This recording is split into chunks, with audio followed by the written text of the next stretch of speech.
हाँ बेटा, chemical equilibrium. अरे सर ये क्या है? Physical chemistry.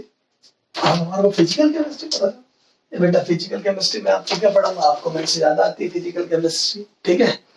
तो आपने फिजिकल केमिस्ट्री सब पढ़ी थी। मैं तो आपको सिर्फ ये बता रहा हूँ, कई बच्चों को प्रॉब्लम आ रही थी मेरे पास काफी। तो किस तो मैं आपको ये बता रहा हूँ फिजिकल केमिस्ट्री को पढ़ना कैसे है, ठीक है? आपको पढ़ने का तरीका नहीं होता तो आप क्या उलझ जाते हो बुरी तरीके से। तो जो चीज आसान होती है उसको टफ बना लेते हो, ठीक है? तो आप उलझ जाते हो, जैसे कैलकुलेशन में उलझ गए। देखो बेटा, हर चैप्टर में कुछ पर्टिकुलर कंसेप्ट होते हैं। जैसे मान लो 10 कंसेप्ट है, तो उन 10 कंसेप्ट को क्लियर करने के लिए पहले इजी कैलकुलेशन वाले क्वेश्चन करो। आप क्या करते हो? कैलकुलेशन आंसर ले लेते हो, फिर आपके वो कंसेप्ट क्लियर नहीं हो पाते, फिर आपको ऐसा लगता है आपका टॉपिक कमजोर है, जबकि उसका कारण कंसेप्ट नहीं थे, आपका उसका कारण था कैलकुलेशन। तो सबसे बड़ी बात समस्या केमिस्ट्री में क्या होती है? बच्चा कैलकुलेशन में बहुत ज्यादा उलझ जाता है, और कैलकुलेशन होती भी बहुत टफ है। तो अपन क्या करेंगे, अभी मैंने इजी कैलकुलेशन से कुछ क्वेश्चनों के थ्रू तुम्हारे को समझाने की कोशिश करूंगा। मेरा एम है ये बताना कि कैसे पढ़ना है, कैसे आप उसको सीखोगे चीजें।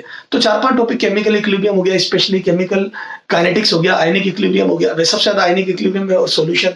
इन चैप्टर में बच्चों को थोड़ी सी प्रॉब्लम हो रही थी, तो उससे रिलेटेड कुछ बातें कैसे पढ़ना है ना, कैसे कैसे कैसे आप चीजें क्लियर करोगे। तो थोड़ा बहुत जो जानकारी मेरे को है वो आपके साथ शेयर करना चाहता हूँ, पढ़ाना नहीं चाहता हूँ, ठीक सर? तो देखो, what is the difference between chemical equilibrium and chemical kinetics chapter? इन दोनों में अपन बेसिकली पढ़ते क्या है? तो एक्चुअली में क्या होता है, जैसे इसको एक एग्जांपल से समझाता हूँ बहुत बढ़िया। मान लो बाहर एक जबरदस्त तूफान आया, मतलब स्टार्ट हुआ, जस्ट तुम्हारे सामने, मतलब एकदम से धूल भरी आंधियां चल रही, जबरदस्त तूफान, भयंकर तेज हवा है, और तुम अपनी जो ग्लास वाली विंडोज पर झांक के देख रहे हो। अभी तूफान स्टार्ट हुआ, तुम्हें पता पड़ा ये धूल भरी आंधियां चलने लगी है वो। तो जब तुमने देखा तो तुम्हारे सामने एक पेड़ नीचे गिरा, एक साइकिल खड़ी थी वो नीचे गिर गई, ठीक है, 2 स्कूटियां गिर गई, ठीक है, और एकदम से एक खंबा गिर गया, ये वो ऐसे करके तुम उसको देखे जा रहे हो, तुम्हारे सामने सब कुछ चल रहा है। तो मैं बोलता हूँ तूफान के ड्यूरिंग क्या हो रहा है, और एक हो जाएगा तूफान थोड़ी देर बाद शांत हो गया, घंटे भर बाद, और आपने बाहर जाके देखा तो आपको पता पड़ा 4 पेड़ गिरे, 2 खंबे गिरे, 4 साइकिलें गिरी, एक ऑटो पलटा हुआ है, ठीक है, एक गाड़ी पे पत्थर गिरा हुआ है, वोटेवर जो भी ये। तो आफ्टर तूफान जब इक्विलिब्रियम मेंटेन हो गया, जो होना था वो हो गया, और अब तुम जाके देखते हो तो that is called equilibrium. Chemical equilibrium में अपन रिएक्शनों में जो होना था वो होने के बाद at the time of equilibrium, हालांकि इक्विलिब्रियम में दोनों डायरेक्शन में रेट ऑफ रिएक्शन है, तो at the time of equilibrium अपन जाके देखते हैं कि क्या हुआ रिएक्टेंट प्रोडक्ट का। That is chemical equilibrium chapter. तो इक्विलिब्रियम चैप्टर में अपन क्या पढ़ेंगे? जो होना था हो गया, उसके बाद की स्टडी। और केमिकल काइनेटिक्स में अपन क्या पढ़ेंगे? ड्यूरिंग तूफान, तूफान जब चल रहा है उसके दौरान क्या हो रहा है उसकी स्टडी। जैसे एक पेड़ गिरा तो अपन को लाइव टेलीकास्ट टाइप हो गया, एक पेड़ गिरा अब दूसरा गिर रहा है, ये हो रहा है वो हो रहा है, धीरे धीरे पेड़ गिरना, शुरू में जल्दी जल्दी गिर रहे थे, बाद में कम गिर रहे, तो शुरू में 2 पेड़ गिरे, तूफान की इंटेंसिटी ज्यादा थी, अब घट गई, अब एक ही पेड़ गिरा, तो पहले 1 घंटे में 2 पेड़ गिरे, अगले 1 घंटे में 1 गिरा, वॉटएवर ये। तो ड्यूरिंग तूफान स्टडी करना, दैट इज केमिकल काइनेटिक्स। तो केमिकल काइनेटिक्स में अपन इक्विलिब्रियम मेंटेन होने तक क्या हुआ रिएक्टेंट प्रोडक्ट का, कैसे रेट वेरी करी, कैसे बैकवर्ड लगी, कैसे फॉरवर्ड ज्यादा थी, कैसे फॉरवर्ड कम होती गई रेट ऑफ रिएक्शन, कैसे बैकवर्ड बढ़ती गई, कैसे इक्विलिब्रियम मेंटेन हुआ। तो इक्विलिब्रियम मेंटेन होने तक की स्टडी वो करते हैं अपन केमिकल काइनेटिक्स में, और इक्विलिब्रियम होने के बाद की स्टडी, मेंटेन होने के बाद की स्टडी वो करते हैं केमिकल इक्विलिब्रियम में। तो देखो, जैसे फॉर एक सिंपल रिएक्शन लेना, A + B gives you C, ठीक है, ये। तो शुरू में तो ऐसी होती है, फॉरवर्ड डायरेक्शन में रेट ऑफ रिएक्शन बहुत ज्यादा होती है, बैकवर्ड में कम, फिर बढ़ते ये घटते eight the time of equilibrium दोनों इक्वल हो जाती है। तो देखो, जैसे फॉर एग्जांपल एक ही लेता हूं, एक ही रिएक्टेंट और एक ही प्रोडक्ट लेता हूं, A से B बनने की स्टडी करता हूं, है ना, उससे क्या सिंपल लैंग्वेज में, तो मैं बोल दूं कंसंट्रेशन, मैं कंसंट्रेशन की टर्म्स में लिख रहा हूं, और ये टाइम के साथ। तो टाइम के साथ शुरू में कंसंट्रेशन सिर्फ एक ही थी, ए था, B 0 था, तो बोल दूं सिर्फ A था, A0, ठीक है साहब। तो A टाइम के साथ घटता गया, और घटते 0 हो या नहीं हो, ये घटते ये हो गया A की कंसंट्रेशन, ये, और B की बढ़ते ये हो गई, मान लो B की बढ़ते ये B की कंसंट्रेशन, और A की घटते ये, तो A घटते आ गया, और B बढ़ते वहां चला गया। क्लियर है? तो फाइनली B की वैल्यू ये हो गई, ये यहाँ इक्विलिब्रियम मेंटेन हो गया। देखो पहले अभी तक यहाँ तक क्या नहीं हुआ, ये आ जाके इक्विलिब्रियम मेंटेन हो गया लगभग, ये। तो इससे पहले तक ये सारी स्टडी केमिकल काइनेटिक्स में करते हैं, रेट ऑफ रिएक्शन कैसे, उसके बाद ये इक्विलिब्रियम मेंटेन हो गया। अब ये इक्विलिब्रियम में जो कंसंट्रेशन है, दिस इज, ये जिस मैं इसको लिख देता हूँ, ये A0 जो बची को, है ना, ये A लिख दो, ये है ना, ये A की कंसंट्रेशन लिख दो X, और इसकी Y लिख दो, है ना, स्मॉल a कर दो, चलो स्मॉल A की कंसंट्रेशन एट इक्विलिब्रियम स्मॉल है, और ये स्मॉल b, ये मैंने कंसंट्रेशन कर दी एट इक्विलिब्रियम। तो at the time of equilibrium जो कंसंट्रेशन मेंटेन होगी वो मैंने काम किया है। तो फाइनली A की कंसंट्रेशन स्मॉल a रह गई, और B की कंसंट्रेशन स्मॉल b बन गई। तो A घटता गया, B बनता गया, और फाइनली क्या हो गया वो, तो यहाँ पे इक्विलिब्रियम आ गया, दिस इज इक्विलिब्रियम। या इक्विलिब्रियम मेंटेन हो गया। ठीक सर, क्लियर है? तो इसके बाद की स्टडी अब देखो, तो मैं बोलता हूं eight the time of equilibrium क्या रिएक्शन रुक गई? क्योंकि ए और बी की कंसंट्रेशन फिक्स हो गई जो होनी थी, तो ए घटते घटते और बी बढ़ते बढ़ते जो होना था वो हो गया। तो जैसे फॉर एग्जांपल ए रह गया मान लो 10 था और ए रह गया 2 और बी बन गया 8, है ना ये। तो इसकी कंसंट्रेशन रह गई इनिशियली, देखो रुको, इनिशियली इट वाज 10n और ये 0। इनिशियली इसकी 10 मोलरिटी थी और इसकी 0। कंसंट्रेशन मोलरिटी लिखनी है अपने को, ठीक है? केसीएफ की बात करो तो एट इक्विलिब्रियम ये हो गया 2 मोलरिटी रह गई इसकी और इसकी बढ़ के 8 मोलरिटी हो गई। सही बात है ना? इसका 1 मोल टूटता तो इसका 1 मोल बनता, तो ये 8 कम हुई, तो 8 मोल कम हुए पर लीटर में, तो ये 8 मोल पर लीटर बनेगी है। तो ये 2 मोलरिटी रह गई है, ठीक है? क्या मैं बोल दूं रिएक्शन स्टॉप हो गई? नहीं, ध्यान रखना इक्विलिब्रियम में रिएक्शन स्टॉप नहीं होती है। देखो ये दोनों डायरेक्शन में सेम रेट से चलती है, तो at the time of equilibrium reaction की दोनों डायरेक्शन में forward rate and backward rate equal हो जाती है। तो मैं बोल दूं एट इक्विलिब्रियम रिएक्शन स्टॉप नहीं होती, रिएक्शन will not stop,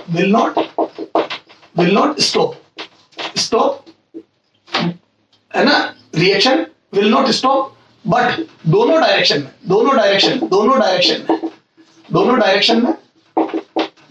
में सेम रेट से प्रोसीड होगी, सेम रेट से चलेगी।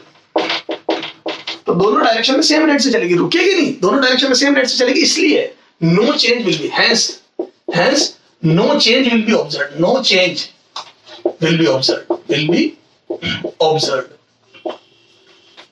तो कोई चेंज ऑब्जर्व नहीं होगा। तो दोनों डायरेक्शन में सेम रेट से चलेगी, इसलिए कोई चेंज ऑब्जर्व नहीं होगा। तो क्या मैं बोल दूं rate of forward direction is equal to rate of backward direction. तो एट इक्विलिब्रियम दोनों डायरेक्शन में रेट ऑफ रिएक्शन सेम हो जाती है। और ये रेट ऑफ रिएक्शन कहां से आएगा? केमिकल काइनेटिक्स से। तो रेट ऑफ रिएक्शन आपने पढ़ा होगा, वहां रेट लो। If this is simple reaction, complex नहीं होनी चाहिए, सिंगल स्टेप रिएक्शन होनी चाहिए, simple reaction. If this is simple reaction या elementary reaction, if this is elementary reaction, एकदम इसकी कोएफिशिएंट ही पावर बन जाते हैं। तो यहां से देखो जैसे H2 plus I2 for a simple reaction, है ना? कॉम्प्लेक्स नहीं है 2HI। तो क्या मैं बोलता हूं अगर मैं फॉरवर्ड और बैकवर्ड की रेट ऑफ रिएक्शन लिखूंगा तो फॉरवर्ड की कितनी हो जाएगी? तो मैं बोलता हूं K फॉरवर्ड, इसका रेट कांस्टेंट याद है? रेट लोगे से rate K forward into H2 की कंसंट्रेशन इनटू I2 की concentration is equal to K backward HI की पावर 2। याद है इनका कोएफिशिएंट ही पावर बन जाता है फॉर सिंपल रिएक्शन, याद है? ऑर्डर बन जाता है, तो मॉलिक्यूलरिटी ऑर्डर बन जाएगी, तो कोएफिशिएंट ही पावर बन जाता है। ठीक सर, है ना? लेकिन अगर मोर देन वन स्टेप की रिएक्शन है तो फिर सारा आरडीएस पे जाएगी बात। चला जाओ, तो यहां से मैं बोल दूं K forward upon K backward is equal to HI की पावर 2 अपॉन H2 I2। ये and this is equilibrium constant. ये जो है ना कंसंट्रेशन की टर्म्स में इक्विलिब्रियम कांस्टेंट है Kc, जिसको अपन बोलते हैं। तो क्या मैं बोल दूं Kc is equal to K forward upon K backward. तो रेट कांस्टेंट का रेशियो था फॉरवर्ड डायरेक्शन का rate constant divide by backward direction का रेट कांस्टेंट का रेशियो इज Kc। तो जो इक्विलिब्रियम कांस्टेंट होता है कैपिटल K, वो क्या होता है? स्मॉल k का ratio, K forward upon K backward. तो जब इक्विलिब्रियम मेंटेन हो जाएगा तो दोनों डायरेक्शन में रेट ऑफ रिएक्शन सेम हो जाएगी, रुकेगी नहीं रिएक्शन, जबकि दोनों डायरेक्शन में सेम रेट से प्रोसीड करेगी। और रेट कांस्टेंट का रेशियो इक्विलिब्रियम कांस्टेंट होता है K forward upon K backward. ध्यान रखना फॉरवर्ड का रेट कांस्टेंट अपॉन बैकवर्ड का rate constant.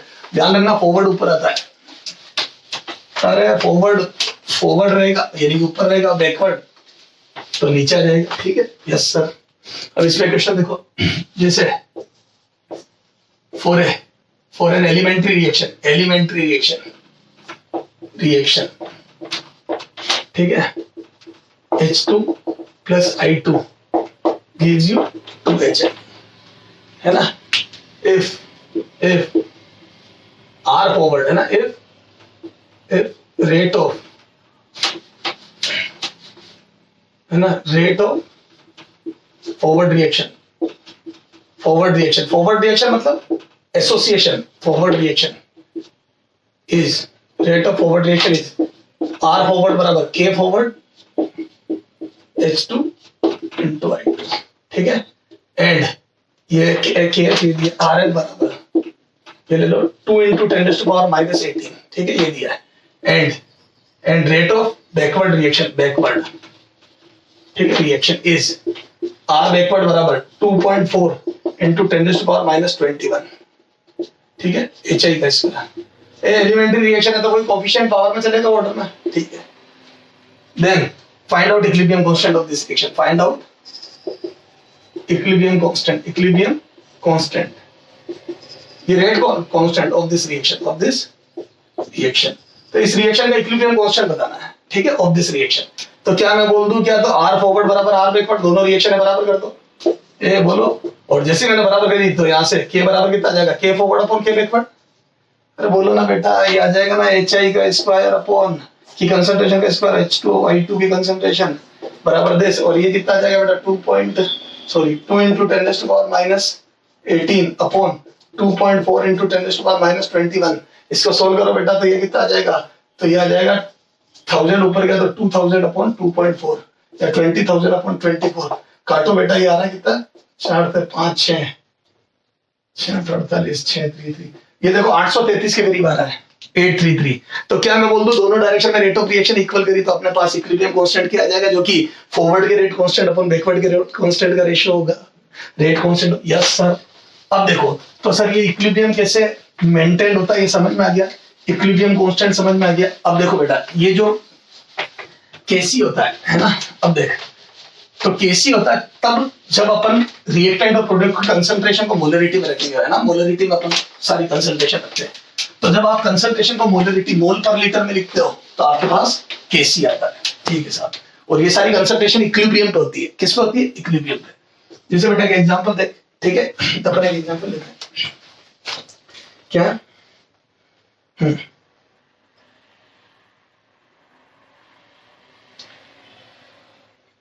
for a reaction at 27 degree centigrade, for a reaction क्या A plus B gives you 3C, ठीक है, A plus B gives you 3C,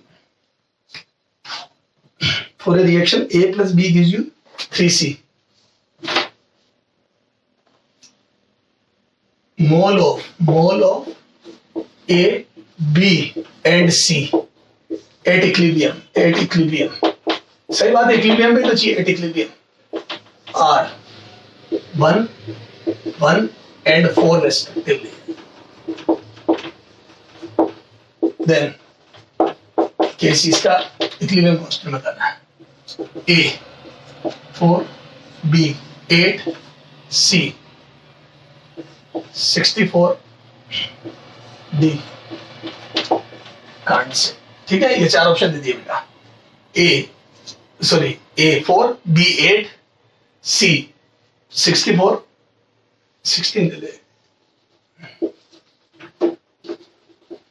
4 16 64 और D can't say, ठीक है। आ जाओ sir, तो मैं कर रहा हूं सॉल्यूशन, तो मैं बोल दूं A plus B gives you 3C, और 8 इक्विलिब्रियम में तो मेरे को सारी चीज चाहिए, तो 8 इक्विलिब्रियम मेरे को क्या दे दिया, 1 1 और 4, तो बड़ा आराम से 1 1 और 4 दिया, तो मैं केसी निकाल लूंगा, केसी बराबर कितना जाएगा, तो C की का क्यूब, ए बेटा कोफिशिएंट का क्यूब A B, बोलो, तो यहां से मेरा आंसर आ जाएगा बेटा 4 का क्यूब अपॉन 1 into 1, तो आंसर इज कितना आ जाएगा बेटा, देखो केसी बराबर आंसर देखो, तो 4 into 4 into 4 करो ना 64, आंसर आ गया बेटा 64। तो बच्चा 64 टिक करता है और कॉलर ऊपर बाएं मोड़ा हुआ एग्जाम हॉल से बाहर निकलता है, पापा आपका बेटा डॉक्टर बन गया। फिर एक पास में इंटेलिजेंट व्यक्ति खड़ा होता है, वो कह देता है बेटा इतने आंसर गलत है, तो 64 नहीं आएगा। तो अपन पूछते बेटा क्या आएगा, क्योंकि वो अपनी क्लास का टॉपर है, अपन थोड़ा सा डर जाते, तो बोलता आंसर कांट से।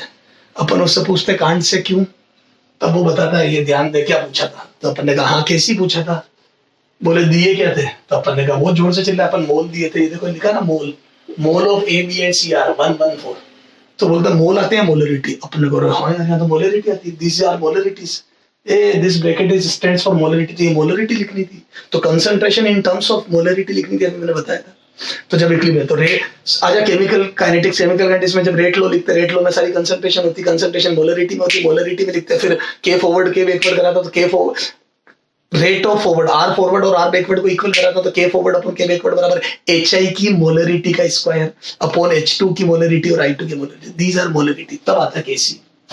और आपने रख दी सीधे मोल, कॉमन मिस्टेक है, पता ही नहीं पड़ता एग्जाम में गलत कर दिया, ऑप्शन भी मिलता है जो गलत करते हैं उसका, तो सर बताता हूं। अब अपने को यहाँ पे लीटर, कितने लीटर के फ्लास्क में, ये रिएक्शन कितने लीटर के कंटेनर में चाहिए थी, वो चाहिए था।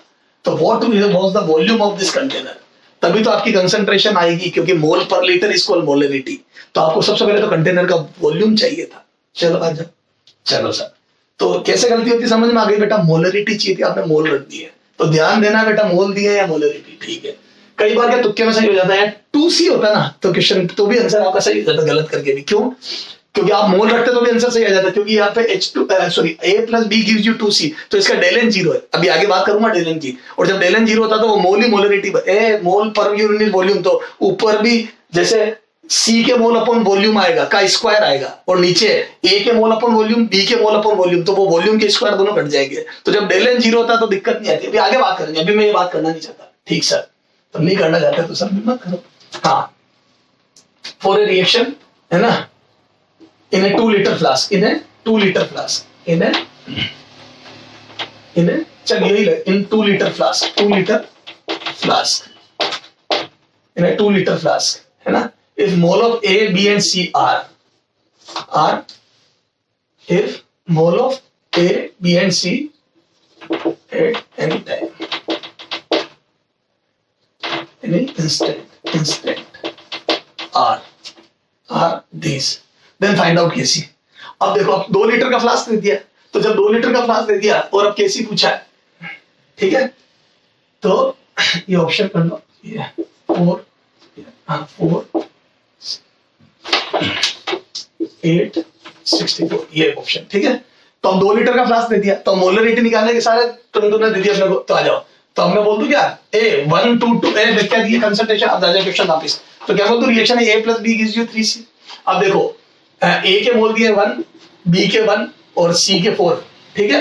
अब मोलरिटी, ये तो मोल्स है, मोल्स, मोलरिटी, तो मोलरिटी चाहिए थी, तो मोलरिटी क्या हो जाएगा, मोल पर वो litre volume, mole upon volume, तो मोलरिटी क्या हो जाएगी, मोल अपॉन वॉल्यूम।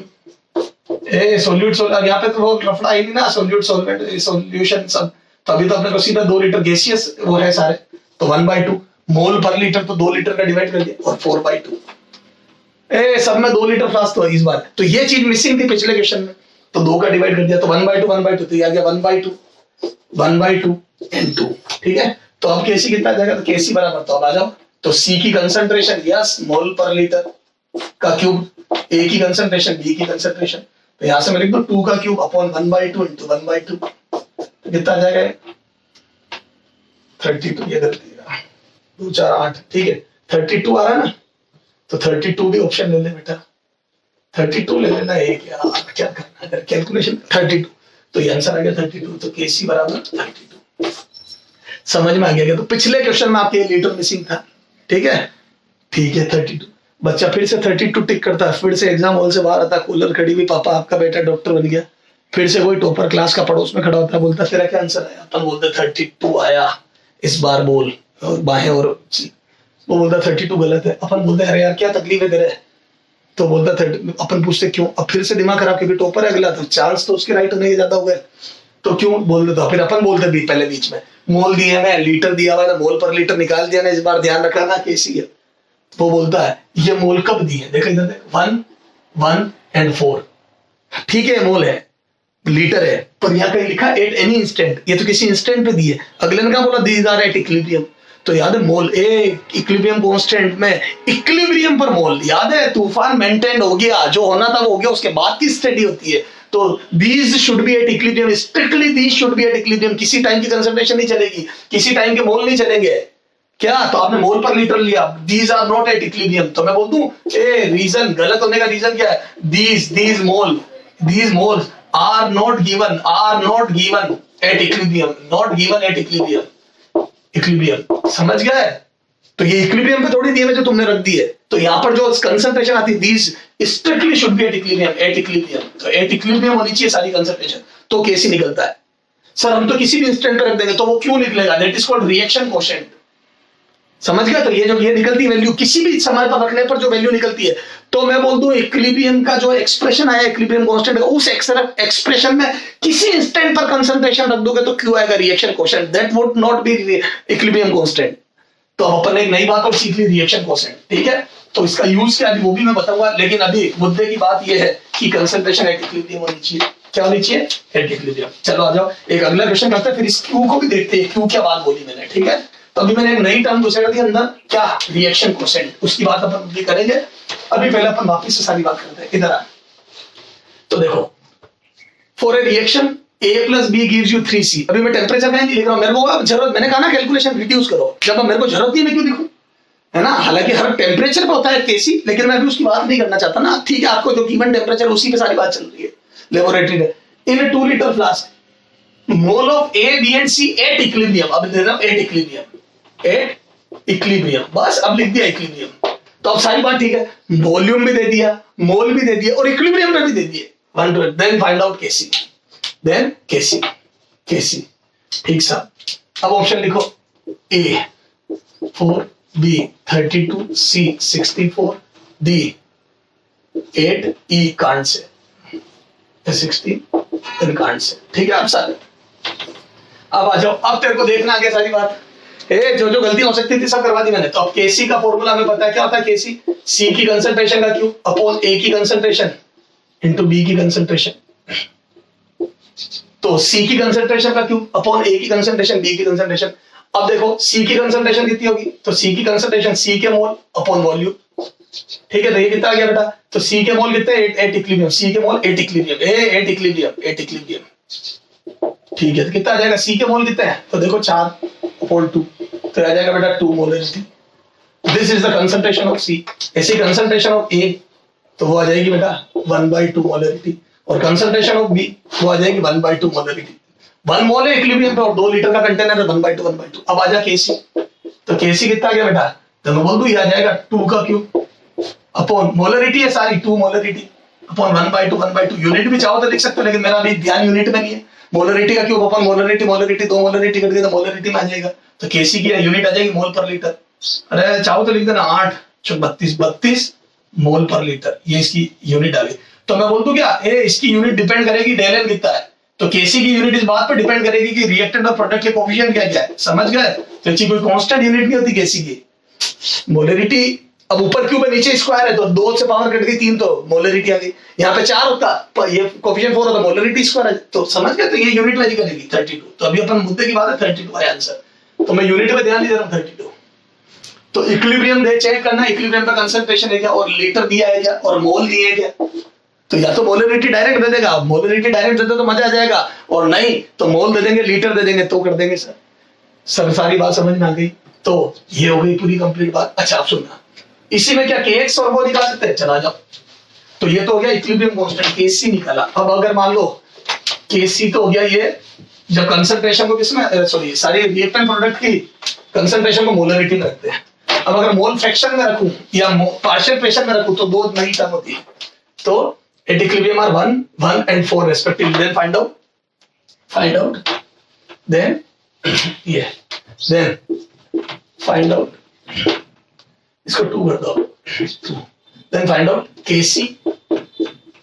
अच्छा in a reaction there is 2 liter flask, mole of A B and at equilibrium are then respectively and total pressure of container and total pressure of container is 12 atm, is 8 atm। then find out kc kp and kx, kc kx and kp। अब ये kc kp kx क्या है इसकी theory? तो kc तो अपन ने समझ लिया कंसंट्रेशन को मोलरिटी में रखना, ठीक है। अब ये 2 नई टाइम आई kc kx और kp, वो भी देखते हैं। आजा क्वेश्चन सी, क्या मैं बोल दूं 8 इक्विलिब्रियम दिया है, ओके, मोल दिए ओके, और 2 लीटर का फ्लास्क दिया ओके। तो अपने पास मोलरिटी के भी तुनतुने हैं सारे, मोल फ्रैक्शन के भी तुनतुने हैं।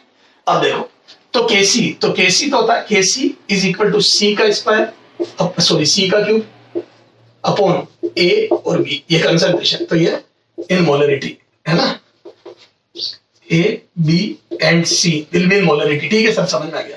तो यहां से अभी ये तो करा था, तो इसका तो बहुत सिंपल। अब देखो सारे दिया हुआ, तो kc इक्विलिब्रियम पे भी है और मोल पर लीटर निकालने के सारे, तो मैं दूं ये 2/2, थोड़ा सा डायरेक्ट कर रहा हूं, और ये 1/2 एंड दिस इज आल्सो 1/2, तो ये कितना आ जाएगा 4। तो ये आ गया kc बराबर 4, 2/2 ये करके 1 आ गया, ये 1 4, ठीक है। अब kx, तो kx कितना आ जाएगा बोलो, तो मोल फ्रैक्शन ऑफ सी का, ए सुना, अब ये जो k होता है तो kx जो होता है ये मोल फ्रैक्शन के टर्म्स में रहता है, kx होता है जब सारी प्रोडक्ट और रिएक्टेंट की को जो है वो मोल फ्रैक्शन के टर्म्स में रखो, तो यहाँ लिख दो मोल फ्रैक्शन ऑफ सी का cube upon mole fraction of A and mole fraction of B. तो ये मोल फ्रैक्शन में, अब मोल फ्रैक्शन क्या होता है, तो देखो बेटा परसेंटेज होता है 100 में हिस्सा, जैसे बोलते हैं ना अपन इसके 50% बने तो 100 में से 50 नंबर आए, ये अनुमान लगेगा। मोल फ्रैक्शन होता है 1 में हिस्सा, तो mole fraction is mole fraction जिसको कि x से लिखते हैं इज 1 में हिस्सा, है ना, इज 1 मोल में हिस्सा, 1 मोल में हिस्सा, 1 मोल में हिस्सा। बहुत सिंपल लैंग्वेज में बोल दिया मैंने। तो मोल फ्रैक्शन होता है 1 मोल में हिस्सा, जैसे सब समझ में नहीं बताता हूं, जैसे एक कंटेनर में 1 मोल He है और 1 मोल He है, 1 मोल H2 है और 2 मोल Cl2 है या O2 है, तो क्या मैं बोल दूं He का 4 में 1 का हिस्सा है, He क्या है 1 है 4 में, तो मैं बोल दूं 1 में हिस्सा कितना 1/4, 4 में से 1 He है तो 1 में हिस्सा कितना होगा 1/4, 0.25, तो मोल फ्रैक्शन ऑफ He 0.25। तो क्या मैं बोल दूं मोल फ्रैक्शन ऑफ He कितना हो जाएगा, तो खुद के मोल कितना मोल He और कितने में है टोटल, तो He के मोल अपॉन टोटल मोल, तो मैं बोल दूं He का मोल है 1 और टोटल मोल है 4, 4 में से 1 में हूं, टोटल 4 चीजें हैं उसमें से 1 में हूं, तो मैं कितना 25% हिस्सा हो गया ना, या 0.25 हो गया ना 1 में, तो 4 में से अगर मैं 1 हूं तो मैं 4 चीजें हैं उसमें से 1 में हूं, तो एक होती तो कितना होता, मैं 0.25 होता, 4 में से 1 में हूं तो अगर चीज ही टोटल 1 होती 4 की बजाय तो मैं 0.25 होता ना, 8 होती तो मैं 2 होता, 12 होती तो मैं 3 होता, उसी रेशो में बढ़ता जाऊंगा। तो मोल फ्रैक्शन होता है 1 में हिस्सा, तो खुद के mole upon total mole is mole fraction.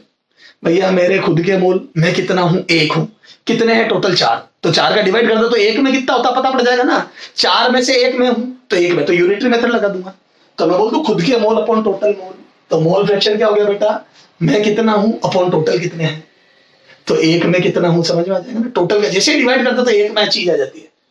अरे मेरे पास 20 रुपए हैं, 100 रुपए में से 100 बांटे मेरे पापा ने, मेरे पास 20 है, तो बोल दूं मेरे पास कितना है 20, कितने में से 100 में से, तो 1 में से 1 रुपया बांटते तो कितना था 20 पैसे 0.2, सर समझ में आ गया, तो मोल फ्रैक्शन, तो अब यहाँ से मोल फ्रैक्शन लिख दो, तो मोल फ्रैक्शन निकाल लो भैया, यस सर निकालो मोल फ्रैक्शन कितना आएगा, तो देखो तो मोल फ्रैक्शन यस, तो टोटल मोल कितना है बेटा, इक्विलिब्रियम पे ए, सब इक्विलिब्रियम पे, these are at equilibrium, at equilibrium, ठीक है, तो ये मोल फ्रैक्शन, तो यहां से आ जाओ, तो सी का मोल फ्रैक्शन, तो सी के कितने मोल है इक्विलिब्रियम पे 2, तो 2 मोल है सी के अपॉन टोटल मोल, चल एक स्टेप और लिखता हूं, तो सी के मोल अपॉन टोटल मोल का क्यूब अपॉन ए के मोल अपॉन टोटल मोल, फिर बी के मोल अपॉन टोटल मोल, ये, तो यहां से मैं बोल दूं ये कितना आ जाएगा, तो आ जाओ, तो ये आ जाएगा बेटा 2 है सी के मोल 4 में से का क्यूब, ए के मोल 1 है 4 में से और बी का मोल भी 1 है 4 में से, ये, तो यहां से मैं बोल दूं क्या ये कितना गया बेटा, तो 2 4 तो घट गए, 3 में से 2 4 तो घट गए, ऊपर ये आया कितना 2 का क्यूब अपॉन 1 4, देख 2 4 घट जाएंगे, 1 4 यहाँ रह जाएगा और 2 का क्यूब, तो 8/4 और ये आ जाएगा 8/4 2, तो kx आ गया 2, सोल्व करके देख लेना बेटा कोई गलती हो तो, kx आ गया 2, तो kx बराबर मेरे लाल फूल आ गया 2, kc बराबर मेरे लाल फूल आ गया 4। अब समझ में आया डिफरेंस क्या दोनों में, इसमें मोलरिटी स्ट्रिक्टली मोल पर यूनिट वॉल्यूम लिखते हैं, इसमें मोल फ्रैक्शन 1 में हिस्सा, भैया तेरे मोल 4 में इतने तो 1 में कितना, तो खुद के मोल अपन टोटल मोल, ये सब। अच्छा अब सर केपी, अब सुनना ध्यान से, केपी तो 1 आया 4 1 आया 2, अब निकालते केपी, थर्ड केपी में भी वही तरीका वही है, प्रोडक्ट का इनटू प्रोडक्ट अपॉन प्रोडक्ट की पावर 3, मतलब कोफिशिएंट उसका अपॉन रिएक्टेंट इनटू रिएक्टेंट के कोफिशिएंट, लेकिन यहाँ पे पार्शियल प्रेशर, तो मैं बोलता हूँ पार्शियल प्रेशर ऑफ सी का cube upon partial pressure of A into partial pressure of B.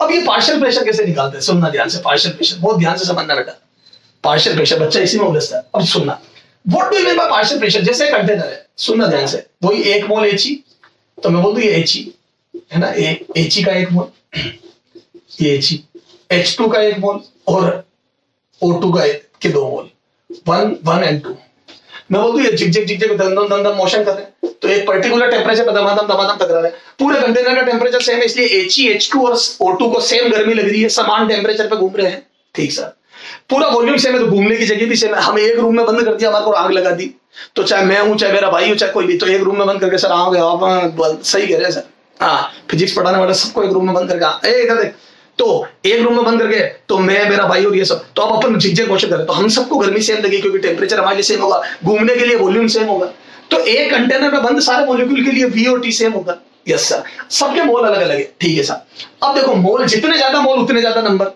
और जितने ज्यादा नंबर उतना जा जाके बचीड़े ज्यादा खाएंगे, और जैसे कंटेनर पे टकरा के आएंगे तो m मास का पार्टिकल v स्पीड जाके टकरा के लौटता है तो प्रेशर क्रिएट करता है, क्योंकि फोर्स लगता है मोमेंटम चेंज की वजह से, न्यूटन सेकंड, तो rate of change of momentum के बराबर फोर्स होता है, फोर्स की वजह से प्रेशर क्रिएट होता है, फोर्स अपॉन एरिया, तो प्रेशर लगते हैं, तो सब तरफ प्रेशर लगते हैं। तो क्या मैं बोल दूं कि प्रेशर जो क्रिएट होगा वो हर मॉलिक्यूल या हर मोल की वजह से होगा? तो देखो PV बराबर nRT एक आइडियल गैस इक्वेशन होती है, सारी गैस के लिए टेम्परेचर सेम, वॉल्यूम सेम, और R तो फिक्स होता ही है, तो ना R बदलेगा ना T बदलेगा ना V बदलेगा, तो क्या मैं बोल दूं जो प्रेशर होगा वो प्रोपोर्शनल टू मोल होगा? तो सेम वॉल्यूम के कंटेनर के अंदर सेम टेम्परेचर पे गैस का जो प्रेशर होता है, गैस जो प्रेशर एक्सर्ट करती है वो मोल के प्रोपोर्शनल होता है। जितने ज्यादा मोल भर दोगे सेम वॉल्यूम की एक कमरे के अंदर, सेम वॉल्यूम के कमरे के अंदर सेम टेम्परेचर पे आप जितने ज्यादा गैस भरोगे उतनी ज्यादा मोशन होगी, उतने ज्यादा मोमेंटम ट्रांसफर होंगे दीवारों को, उतना ज्यादा प्रेशर लगेगा। तभी तो अपन याद है बलून में हवा बढ़ते जाते प्रेशर ज्यादा, तभी तो फूलता है, तो प्रेशर बढ़ता जाएगा, फिर वो वॉल्यूम बढ़ा के वापस प्रेशर घटा के एटमॉस्फेयर के बराबर कर देता, समझ गए सर? तो क्या मैं बोल दूं मोल के प्रोपोर्शनल होगा, ठीक सर। अब मोल में कंट्रीब्यूशन देखो, अभी He का भी था, तो मैं बोल दूं जो टोटल प्रेशर था P टोटल, वो था टोटल मोल की वजह से। जो टोटल प्रेशर लग रहा है अब उसमें कंट्रीब्यूशन किसका है? He का भी है, He भी जाके टकरा रहा है, H2 का भी है और O2 का भी है, सब मिलके प्रेशर लगा रहे हैं, तो जो टोटल प्रेशर होता है वो सारे मोलों की वजह से होता है।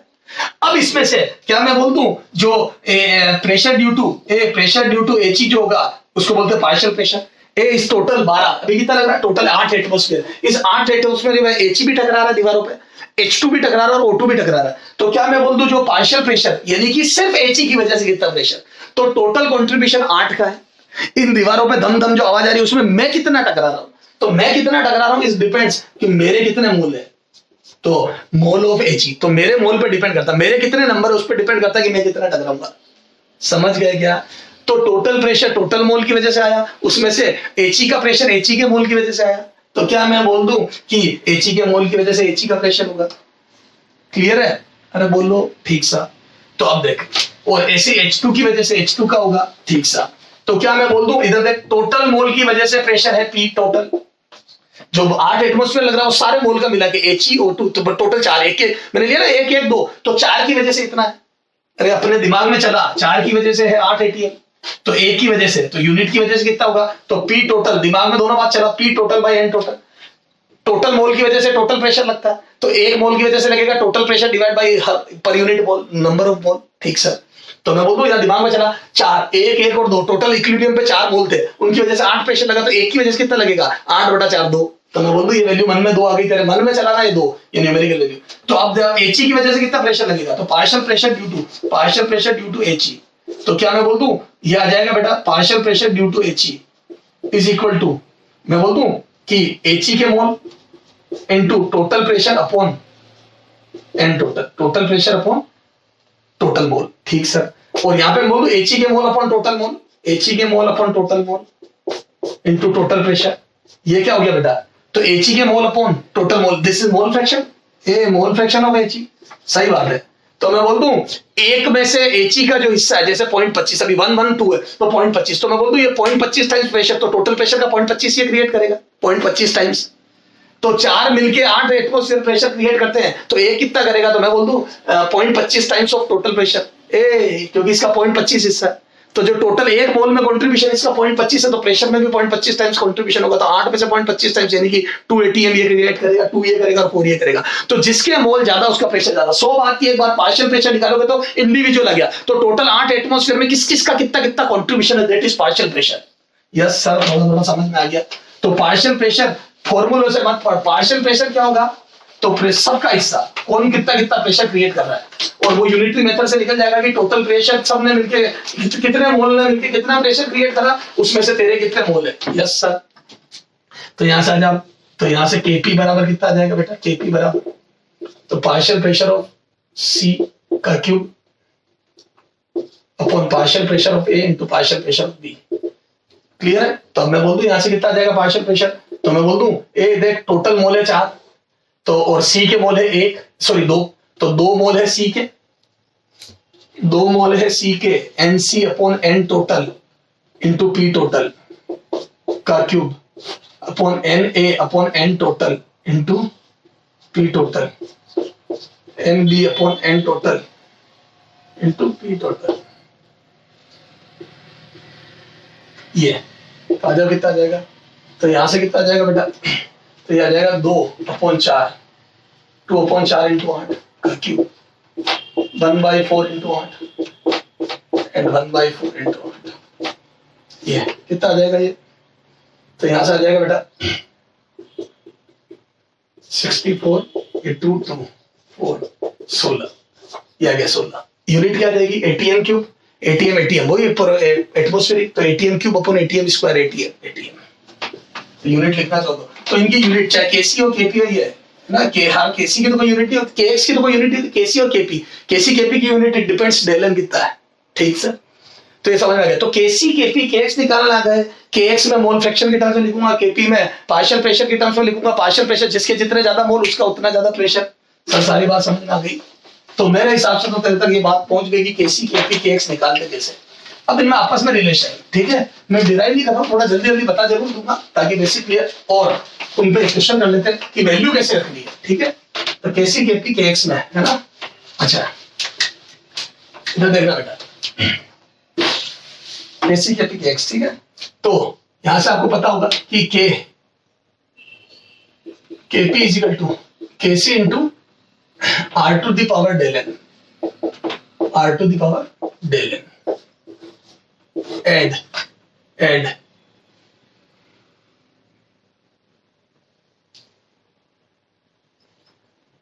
और देखो है ना kx बराबर कितना आ जाएगा, तो ठीक है। अभी ये भी चलो पहले इसको देख लेते हैं ये कैसा है। तो मैं बोलता हूँ एक H2 या कोई भी रिएक्शन है, ठीक है ना। तो अब जैसे मान लो मैं लिखता हूं Kp, तो Kp क्या लिखता हूं बेटा, C का प्रेशर का क्यूब अपॉन A का प्रेशर इंटू B का प्रेशर। तो ये क्या होता है, ए C का प्रेशर, तो मैं बोलूं C का प्रेशर कितना आ जाएगा, तो N के C के mole upon RT by B, तो ये देखे ना। और A का प्रेशर, तो A के मोल RT बाई B, PV बराबर nRT में जिसके जितने मोल उसका उतना प्रेशर, ये। और यहाँ पे B के mole into RT by B, ये है ना ये। अब जैसे मान लो कोई रिएक्शन है A plus B gives you, या चलो ठीक है इसी को लिख दो, ये आ जाए, तो यहाँ कितना आ जाएगा, तो बोल दो ये यहां से आ जाएगा बेटा, इधर देखो। अब अपने को केसी के टर्म्स में लाना है, तो मैं बोल दूं मोल C के मोल अपॉन वॉल्यूम, C की मोलरिटी हो गई, ए यहाँ पे देखो ये C की मोलरिटी आ गई का क्यूब अपॉन A के मोल अपॉन A का वॉल्यूम, A की मोलरिटी आ गई, B के मोल अपॉन B का वॉल्यूम, B की मोलरिटी आ गई, और यहां से RT की पावर 3 और नीचे 3 यानी कि प्रोडक्ट, ए प्रोडक्ट है, मोल ऑफ प्रोडक्ट हो गया ना ये 3 क्या ना, मोल ऑफ प्रोडक्ट। अगर यहाँ पे C के साथ यार ये रिएक्शन होती है, अगर A plus B gives you 3C plus 2D, तो यहाँ पे D 2 बार D भी आता है, तो उसका स्क्वायर भी आता, तो टोटल मोल ऑफ प्रोडक्ट आ जाता।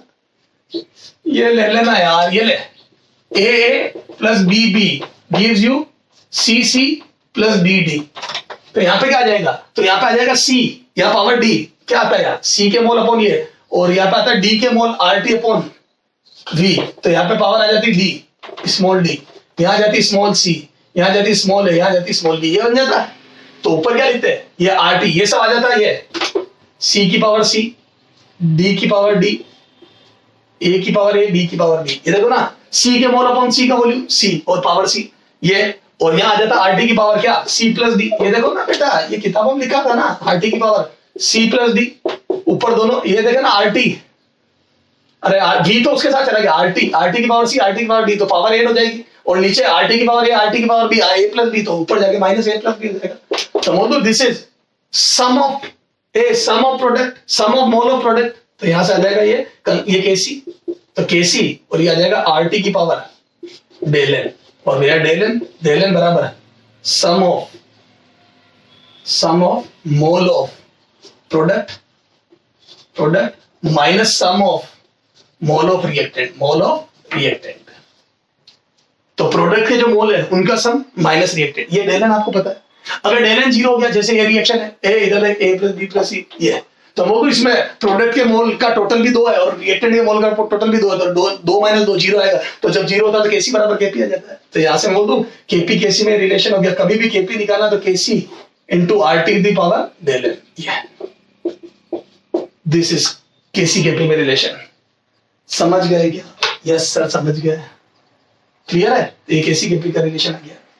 ठीक है, ये ज्यादा इंपॉर्टेंट है, वो तो छोड़ो। हाँ अब देखो बेटा, तो अब ये आर की वैल्यू जो होगी वो, ठीक है, आर की वैल्यू क्या होती है? Where are,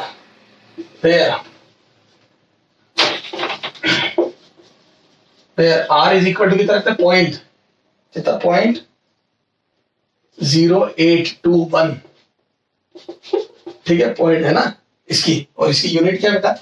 0.0821 litre ATM, litre ATM पर मोल पर डिग्री, पर मोल पर डिग्री सेंटीग्रेड, पर डिग्री पर मोल पर डिग्री, ठीक है, ये यूनिट होती है इसकी। तो अपने को आर की वैल्यू ये रखनी, ध्यान देना बच्चे कई बार गलती कर, ठीक है, ये। और del N, for del N बराबर 0, फॉर डेल एन बराबर 0, केसी बराबर केपी बराबर केएक्स। अभी केएक्स और केसी में भी रिलेशन देखेंगे, केसी बराबर केपी बराबर केएक्स। क्लियर है क्या? ये तो केएक्स केपी में भी रिलेशन देखेंगे अपन, केएक्स केपी में, ठीक है। तो केएक्स केपी में क्या रिलेशन होगा सर, बता देते हैं। ये देखें, जैसे केपी बराबर क्या लिखा था अपन ने? केपी बराबर पार्शियल प्रेशर ऑफ सी, वही रिएक्शन सी की power C, partial pressure of D की power D upon partial pressure of A की power A, partial pressure of B की पावर बी, ये लिखा था। अब देखो, तो पार्शियल प्रेशर लिखोगे तो क्या हो जाएगा? सी का मोल फ्रैक्शन ऑफ सी लिखोगे ना, mole fraction of C into pressure of C, sorry total pressure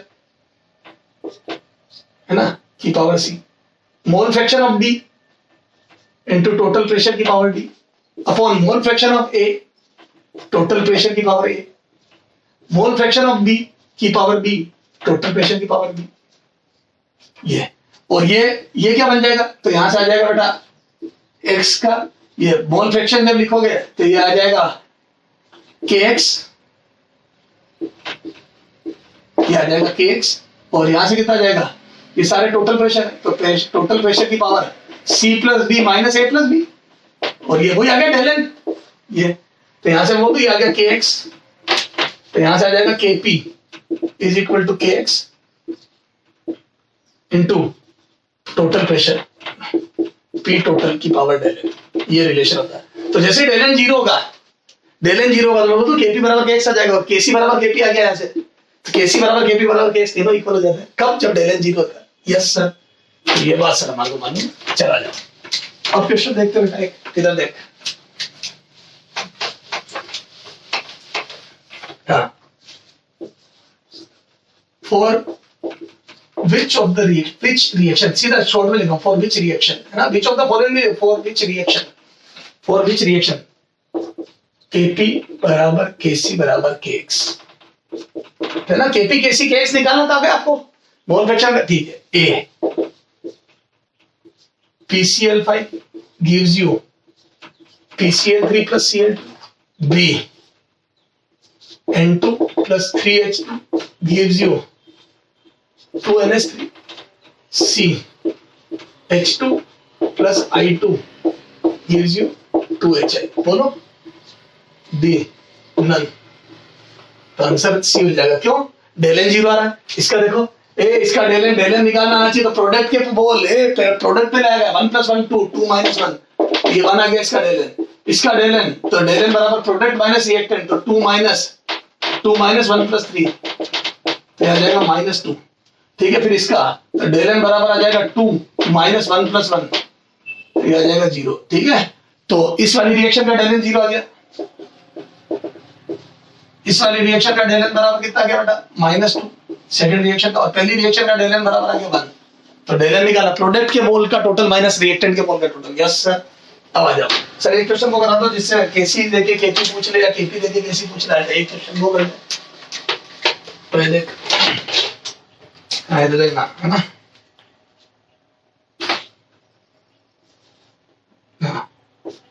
KC for a reaction कौन सी? PCl5 gives you PCl3 plus Cl2 at 50 degree centigrade, 500 Kelvin कर दो, 500 is 500 केल्विन इज, एक minute बेटा थोड़ा सा data गलत तो नहीं है, डेटा में गड़बड़ नहीं होनी चाहिए। डिग्री सेंटीग्रेड में है ना, क्योंकि अपन ने वो पर डिग्री सेंटीग्रेड इज ना, इज कितना 50 या 100 देन है ना, ताकि कैलकुलेशन कम से कम देन केपी, तो देन केपी ठीक है। और आर की वैल्यू कितनी है, गिवन है 0.0821 लीटर एटीएम पर डिग्री पर मोल, पर डिग्री पर मोल। ठीक सर, आ जाओ भैया सॉल्यूशन। तो क्या मैं बोल दूं केपी बराबर KC into R to the power del N, तो बोलो KC into R to the power del N. यहाँ से केसी कितना है 100, आर टी आर कितना 0.0821 इंटू टी कितना है, टी देखो 500 डिग्री सेंटीग्रेड, डिग्री में रखना। और डेल एन क्या होता था, प्रोडक्ट के मोल का टोटल। ये आर की वैल्यू ये रखी, टी की वैल्यू ये रखी डिग्री सेंटीग्रेड में, ये देखा ना ये। हाँ अब ये किस में रखना है, डेल एन हो जाएगा 1 + 1 प्रोडक्ट के मोल -1 ये प्रोडक्ट का टोटल, तो डेल एन बराबर आ जाएगा 1, ये 1। क्यों, प्रोडक्ट के मोल का टोटल 2 और रिएक्टेंट के मोल का टोटल 1, तो ये 2 - 1 ठीक है। तो ये आ गया 100, अंदर देख तो ये 5 से मल्टीप्लाई करा तो 41 आ रहा है ना, लगभग 41 का स्क्वायर, सॉरी की पावर 1, ये तो ये आ जाएगा 4100 केपी।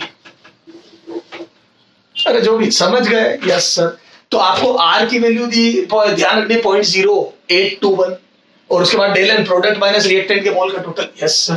तो यहाँ से केसी केपी केएक्स में रिलेशन बन गया, तीनों इक्वल कब होते हैं, जब डेल एन बराबर 0 हो। अब देख बेटा, तो तीनों इक्वल होते हैं डेल एन बराबर 0 पे। अब इससे देख, हाँ अरे question they,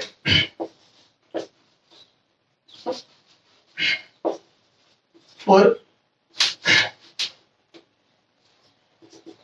in a reaction H2 plus I2 gives you 2HI. If mole of H2, I2 and HI at equilibrium R 1, 1 and 4, then Kc। अब सुनो, क्या 1, 1 और 4 इक्विलिब्रियम पे मोल दिए, सर इक्विलिब्रियम पे दिए, बिल्कुल मोल दिए है ना, मोल ये लिखा मोल। तो क्या आप Kc निकाल सकते हो, तो A option 4, B option 16, C option 8, D can't calculate बोलो। तो आंसर जैसे अब देख, मैंने ऐसे सॉल्यूशन किया, मैंने कहा Kc बराबर क्या, HI की पावर 2 अपॉन H2I2, लिखना आता ना equilibrium constant I2, yes sir. तो HI का कितना आ जाएगा बेटा, तो यहां से आ जाएगा ये 4 है इक्विलिब्रियम पे, तो 4 बाई वॉल्यूम है ही नहीं अपने पास, तो मैंने 4 ही लिख दिया, मोल ही लिख दिया, 4 का स्क्वायर अपॉन 1 × 1, तो यहां से आ गया 16, तो मैंने टिक कर दिया 16। पता है सही है गलत है, सर गलत है क्यों, क्योंकि वॉल्यूम का डिवाइड नहीं करा, वॉल्यूम नहीं दिया, तो आंसर कांट कैलकुलेट। सर सबसे पहले आपने क्वेश्चन कराया था A + B gives you 3C, तो वहां पे कांट कैलकुलेट आएगा, नहीं बेटा यहाँ कांट कैलकुलेट नहीं है, 16 बिल्कुल सही है। सर क्यों सही है, वहां तो आपने बोला था वॉल्यूम का डिवाइड, तो वॉल्यूम तो सर दिया ही नहीं, कोई बात नहीं, V वॉल्यूम मान ले, तो माना वॉल्यूम V है, कंटेनर का वॉल्यूम V। अगर वॉल्यूम V भी ले लोगे तो यहाँ पे क्या करोगे, मोल 4 डिवाइड बाई V का square upon 1 divide by V, and ये अगेन 1 डिवाइड बाई V, तो क्या मैं बोल दूं ये V स्क्वायर से V स्क्वायर कैंसिल हो गया, तब भी 16 ही आना। डेल एन याद है, डेल एन जब 0 हो तो कोई लफड़ा नहीं है, जब डेल एन 0 तो Kc Kp Kx सब इक्वल होते हैं और वॉल्यूम कट जाते हैं, क्योंकि ऊपर प्रोडक्ट के जितने, या तो मोल पर लीटर करेगा तो जितने वॉल्यूम प्रोडक्ट के आएंगे ऊपर, जैसे टोटल पावर 1 2 3 जो भी पावर होगी टोटल ऊपर जितनी आएगी उतनी नीचे आएगी, कैंसिल होना, तो वॉल्यूम से वॉल्यूम कंफर्म कैंसिल होना। तो डेल एन बराबर 0 में तो आप धड़ल्ले से काम करो, कोई दिक्कत नहीं है। तो मैं यहाँ से बोलूँ कांट कैलकुलेट गलत है, क्यों, डेल एन 0 है, डेल एन 0 तो सब चलेगा।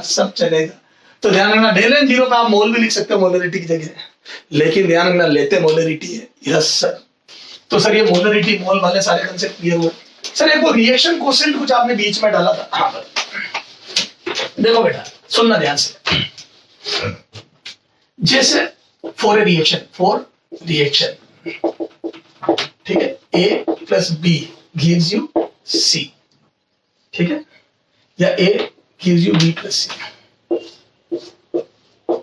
ठीक है, सुनना है ना, इफ केसी इक्वल टू, है ना, इस रिएक्शन का केसी दे दिया मैंने, चल 2 है ना, केसी बराबर दे दिया मैंने 16, एक रिएक्शन है इसका केसी दे दिया मैंने 16, ठीक है।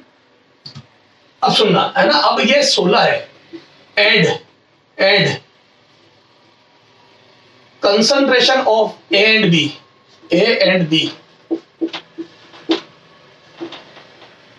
at any instant are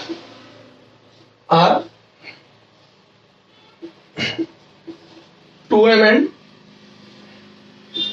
8m respectively. Then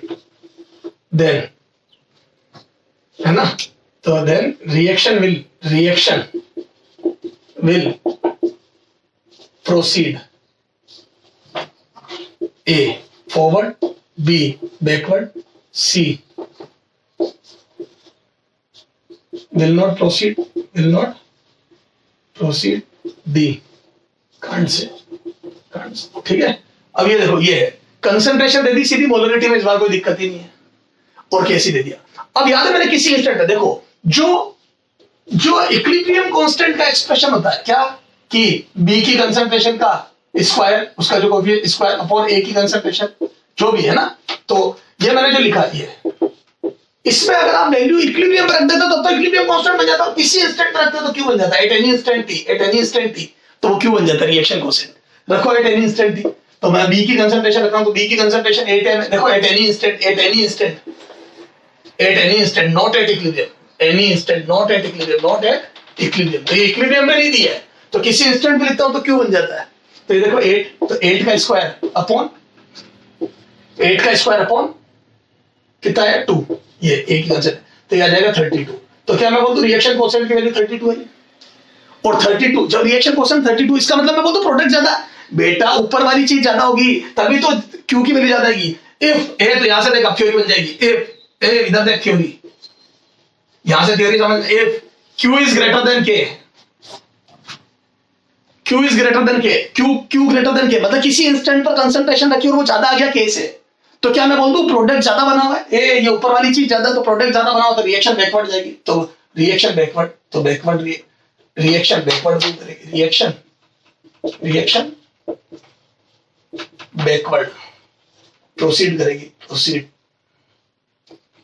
proceed करेगी, तो रिएक्शन बैकवर्ड डायरेक्शन में प्रोसीड करेगी, तो क्या मैं बोल दूं क्यू अगर ज्यादा है, इसका मतलब प्रोडक्ट ज्यादा बना हुआ है, क्यू ज्यादा कब आएगा, जब ऊपर वाली चीज ज्यादा है, इस इक्विलिब्रियम कांस्टेंट के एक्सप्रेशन में जो भी एक्सप्रेशन लिखते हैं ऊपर वाला ज्यादा, तभी तो क्यू ज्यादा आ गया केसी से, इसका मतलब रिएक्शन को पीछे ले जाओ, आपने रिएक्शन आगे बढ़ा दी, या यूं समझ लो आपने प्रोडक्ट एक्स्ट्रा डाल दिया, तो रिएक्शन पीछे की तरफ प्रोसीड करेगी, ला चिटाली पढ़ेंगे अभी। हाँ, अब अगर क्यू लेस देन के है, अगर मैं इसको सॉल्व करता हूं कम आ जाता है, जैसे और इसी क्वेश्चन में कर लेता हूं, ये 1 है, या ये कर दे, ये 4 है, ठीक है, ये 4 है, तो बी 4 है में किसी इंस्टेंट पर, ए 2 है, तो अब मैं इसको सॉल्व करता हूं, यहाँ 4 कितना, 4 का स्क्वायर अपॉन 2, तो ये आता 8, ए 16 डिवाइड बाय 2 8, तो क्यू की वैल्यू 8 आती, और मैं बोल दूं ये क्यू लेस देन क्या आ गया, देखो 16 से कम है, तो इसका मतलब प्रोडक्ट अभी कम बना है, ए प्रोडक्ट को बढ़ाओ, तो क्यू के की तरफ जाना चाहता है, अरे बोला ना, तो क्यू अगर कम है तो वो के की तरफ जाएगा, तो मैं बोल दूं प्रोडक्ट को बढ़ाओ, तो मैं बोल दूं रिएक्शन फॉरवर्ड डायरेक्शन में प्रोसीड होगी, रिएक्शन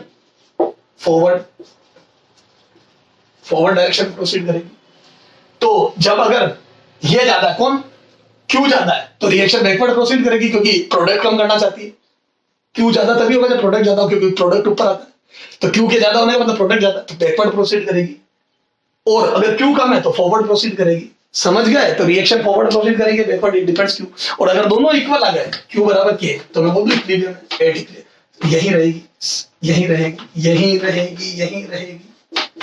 ठीक है, तो इक्विलिब्रियम पे क्लियर है सर, जैसे एक एग्जांपल ये देखो 32 लाना ना,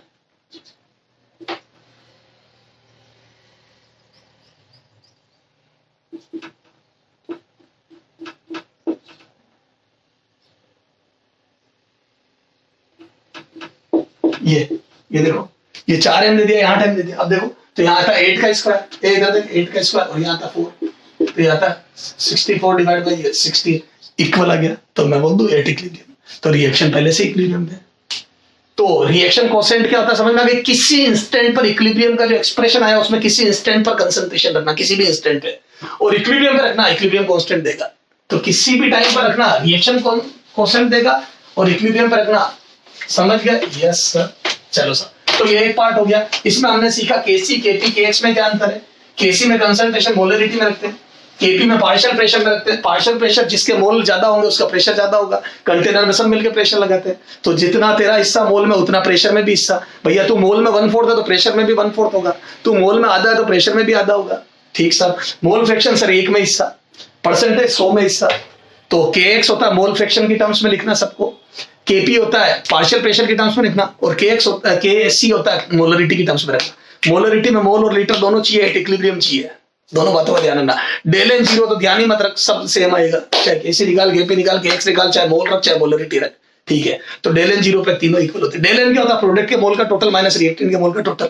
के आया कहां से? दोनों डायरेक्शन में रेट ऑफ रिएक्शन सेम होती है। क्या इक्विलिब्रियम पे रेट रुक जाती है, रिएक्शन रुक जाती? नहीं, दोनों डायरेक्शन में सेम रेट से होती है। क्या कंसंट्रेशन चेंज होती? नहीं। तो एट इक्विलिब्रियम कंसंट्रेशन लगभग appear to be constant, but reaction will proceed in both direction with equal rate of reaction. Yes sir. इसके आगे अपने को बात करना है, देखो अलग अलग के देके रिएक्शन को उल्टी करना, रिएक्शन में किसी कोएफिशिएंट का मल्टीप्लाई करना, 2 रिएक्शन जोड़ के तीसरी बनाना, समझ आ गई ये बात है। और डिग्री ऑफ डिसोसिएशन वाली बातें करके अपनी सारी आगे बातें करेंगे। Yes sir.